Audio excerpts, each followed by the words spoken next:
saya Ibu Rini ya, Kepala Seksi Pengembangan dan Publikasi. Ya. Budaya ini merupakan instansi ini kita di bawah Dinas Pendidikan dan Kebudayaan Provinsi Kalimantan Timur. Nah di bawah itu ada beberapa UPTD ya, dan contohnya adalah UPTD Tanah Budaya. Ya. Nah kami di sini Tanah Budaya bukan menangani, kami memang bidangnya itu di seputaran seni budaya. Bukan seni budaya yang bisa juga kalian masuk ke sekolah, bisa juga lebih konsennya banyak di para seniman-seniman. Ya, jadi budaya itu seni itu bagian daripada budaya. Jadi budaya yang di sini kita lebih banyaknya ke arah seni. Ya, ada seni tari, seni musik, seni rupa, dan seni teater. Dan tiap tahunnya pasti kami mengadakan kegiatan-kegiatan teknis seperti pagelaran, pameran, kemudian lomba, festival itu yang sering kami lakukan hampir setiap tahun itulah kegiatan kami. Tidak lepas juga ada kegiatan-kegiatan pementasan di luar provinsi Kalimantan Timur. Apa tujuannya? Tujuannya untuk memperkenalkan seni budaya yang ada di Kalimantan Timur. Ya, seperti seni budaya pedalaman, pesisir, dan keraton. Ya, kemarin seni musiknya seperti yang kita lihat di sebelah ada alat musik tradisional itu. Jadi tidak hanya orang Dayak saja atau orang Kutai saja atau orang Bugis saja, enggak. Di sini juga ada seni yang dari Jawa misalnya campur sari, mereka latihan di sini. Gitu ya. Jadi di Tanah Budaya sangat luas sekali yang khususnya menangani bidang-bidang seni. Tidak untuk kemudian juga kami juga masuk ke sekolah-sekolah. Biasanya ada beberapa tahun yang lalu, tapi sekarang semenjak pandemi tidak ada lagi kunjungan anak-anak dari sekolah-sekolah. Tadinya ada, diperkenalkan ini loh alat musik tradisional Kutai, ini alat musik tradisional Dayak, ini alat musik tradisional Jawa. Itu anak-anak sekolah datang ke sini untuk tahu, oh ternyata ini loh, oh itu namanya gok, ini tuh namanya gambus, ini tuh namanya lintang misalnya, ini namanya itu. Kita masuk juga ke sekolah-sekolah. Kita banyak, maksudnya banyak sekali istilah jadi adat. Apa sih peranan dinas budaya ini? Apakah dia berperan serta seperti mungkin ikut mengadakan kegiatan adat seperti era? Oh baik. Sekali lagi UPTD ini bukan dinas, ini pelaksanaan teknis dari Dinas Pendidikan dan Kebudayaan. Jadi kalau dinas berdiri sendiri, kalau kita di bawah dinas. Nah, PTD namanya. Nah, kalau dalam seperti acara era pastinya kami kalau ada undangan pasti kami mengisi tapi bukan di acara adatnya, tetapi di pementasannya. Kita ikut peran serta di situ.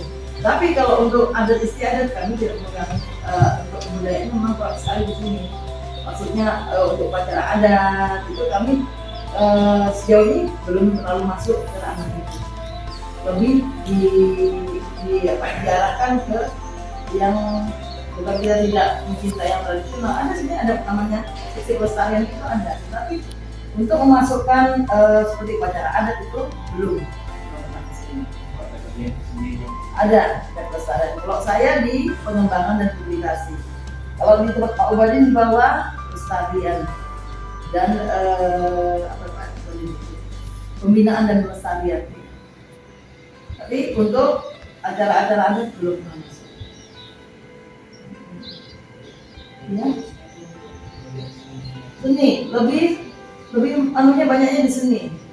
Sebenarnya taman budaya itu memang harus luas, tetapi dalam kenyataannya lebih banyak seni. Seni itu juga tidak hanya seni satu aja, seni itu ada teater berkembang lagi, teater modern, teater tradisional.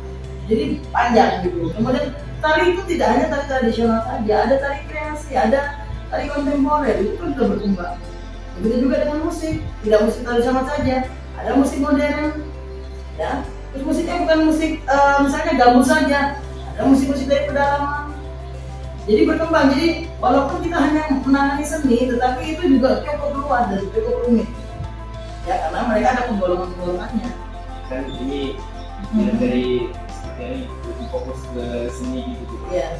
Mengingat perkembangan zaman ini pasti ada perubahan atau kayak pergeseran gitu. Betul. Gimana sih taman budaya mengerti kejadian zaman budaya ini tempat itu ada tempat dilestarikan gitu. Oke. Tidak bisa dipungkiri memang pergeseran fungsi gitu, khususnya fungsi ya.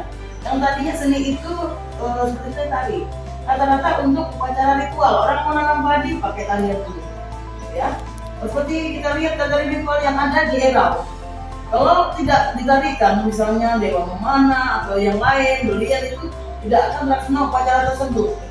Itu juga masuk di tarian ritual. Tapi karena perkembangan zaman, tarian-tarian tersebut ada yang sudah bergeser fungsi menjadi sekularisasi, menjadi seni pertunjukan yang dietaskan di waktu yang tidak ditentukan, maksudnya gitu. Kalau upacara adat atau untuk upacara ritual, pastinya misalnya untuk contoh tadi yang ada di pedalaman Udo itu dilakukan untuk upacara tanam padi. Nah itu kan harus ada waktunya, orang nanam padi bulan berapa? Ada kaitan-kaitannya kan, September atau sampai dengan November. Nah, disitulah upacara tersebut, tari tersebut hadir. Tetapi kalau untuk sekularisasi, ketika bisa nggak tarian ini nari ada penyambutan tamu? Bisa-bisa saja, karena dia dipertunjukkan, ya, untuk pertunjukan. Kenapa harus begitu, Bu? Karena sekarang tuntutan zaman orang semua harus makan, ya. Seniman-seniman itu harus hidup. Seperti ada di Jawa, ya, di Jogja, di Bali. Senimannya bisa untuk hidup deh, orang menari bisa untuk cari makan, orang bermain musik bisa untuk cari makan. Karena tuntutan zaman sudah sekularisasi berubah, tidak mungkin kita ikuti yang ritual terus. Kapan berkembangnya? Ini saya mengatakan ini tidak meremehkan hal yang ritual ya, tapi memang sudah perkembangan zaman. Jadi pergeserannya begitu. Bagaimana kami menyikapinya untuk generasi muda semisal begitu? Kami adakan pelatihan misalnya. Apa sih tujuan awal selain melestarikan budaya ini? Baik, kami mengadakan pagelaran seni itu satu untuk memperkenalkan tari-tarian seni budaya yang ada di Kalimantan Timur. Karena di Kalimantan Timur, apakah orang Dayak saja? Enggak. Apakah orang Kutai saja? Enggak. Jadi kan ada orang Bugis, ada orang Jawa, ada orang Batak, ada orang Toraja. Dia ingin juga lihat gimana sih sebenarnya seni yang ada di sini. Itu yang pertama. Yang kedua, apakah anak-anak muda-muda ini tahu ya, walaupun dia kelahiran sini, tahukah dia tari ganta, tahukah dia tari endang, tahukah dia alat musik sampai? Mungkin dia lihat gitar itu gitar, bukan? Karena dia lihat gitar memang dipetik, sama-sama dipetik cara bermainnya. Nah, pasti kita untuk memperkenalkan itu, lalu bagaimana sih rasa memiliki seni budaya tersebut? Sebenarnya itu sih. Mungkin bagaimana kawan terkait amalan-amalan makalah dana terkait dengan budaya-budaya luar yang mungkin dengan budaya kita yang ada itu bakal tipis. Baik, kalau emang harus ada itu ya, gimana caranya? Sekarang pertanyaannya kenapa harus ada dinas pendidikan? Kenapa harus ada dinas pendidikan? Kenapa dinas pendidikan dan budaya? Agar apa? Agar melestarikan sebenarnya. Itu sebenarnya salah satu untuk tidak sampai terkikis seni budaya tersebut. Kita masuk ke sekolah-sekolah, kenapa harus ada sekolah? Kalau adik-adik nggak sekolah, nggak ada sekolah, adik-adik juga bodoh semua kan? Terus jadi nggak ada sekolah, nggak ada kemajuan ini berpikirnya kan? Nah begitu juga dengan seni, kenapa dia harus masuk ke dinas pendidikan dan kebudayaan? Agar kami juga memantaunya mudah. Kami masuk ke sekolah-sekolah.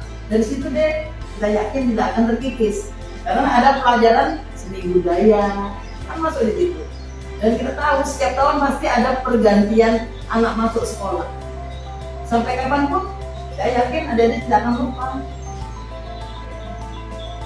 Nah itu deh sebenarnya salah satunya itu deh agar tidak terkikis masuklah dia ke sekolah-sekolah kita perkenalkan dia. Kalau event-event besar festival Mahakam seperti apa itu hanya anunya aja luarnya saja, tetapi kalau di pendidikan dari TK, dari playgroup sudah ada masuk unsur seni. Kamu kan pasti di awal kamu tidak jadi apa di TK deh, pertanyaannya itu. Pasti kan nyanyi walaupun kamu nangis tinggal ibumu pulang, kamu tetap Jadi seni itu sudah masuk deh, sudah tidak akan